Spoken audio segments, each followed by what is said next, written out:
जिंदगी अर्थ उमर समसान लागे गोरी रे, तोरा बिना दुनिया बिरान लागे गोरी रे, कि तोरा बिना दुनिया बिरान लागे गोरी रे। काजल लगे किरकिरा सुरमा सहा न जाए, कि काजल लगे किरकिरा सुरमा सहा न जाए, जिस नैन में तन्या बसे दूजा कैसे सुहाए। तन्या जी इस गाने में मुस्कुराना नहीं है, अगर वाकई में आप किसी से प्यार किए होंगे तो इस गाने में ही झलकेगा कि हम तुमसे दिल लगा के दिन रात रोते हैं, हम तुमसे दिल लगा के दिन रात रोते हैं, हम तुमसे दिल लगा के दिन रात रोते हैं। तकिए से पूछो हाल उसे कितना भिगोते हैं, तकिए से पूछो हाल उसे कितना भिगोते हैं, हम तुमसे दिल लगा के दिन रात रोते हैं, हम तुमसे दिल लगा के दिन रात रोते हैं, हम तुमसे दिल लगा के दिन रात रोते हैं। तकिए से पूछो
भिखारी जी इसमें बहुत सुंदर सा लाइन एक कहना चाहेंगे, और कहना क्या है तन्या जी आपके लिए। सोना चांदी क्या करेंगे प्यार में, सोना चांदी क्या करेंगे प्यार में, सोने जैसा गुण है मेरे यार में, हो सोने जैसा गुण है मेरे यार में।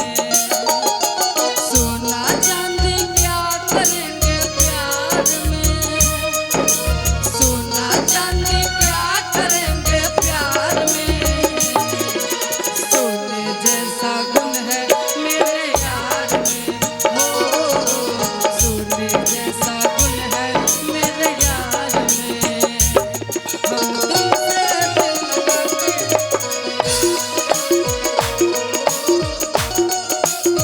के याद होते हैं, तेरी जुदाई हम सह नहीं पाएंगे, खुदा की कसम जीते जी मर जाएंगे, हो तेरी जुदाई हम सह नहीं पाएंगे, खुदा की कसम जीते जी मर जाएंगे। अब तुम पूछते हो, अब तुम पूछते हो तेरा हम कौन होते हैं, अब तुम पूछते हो तेरा हम कौन होते हैं। हम तुमसे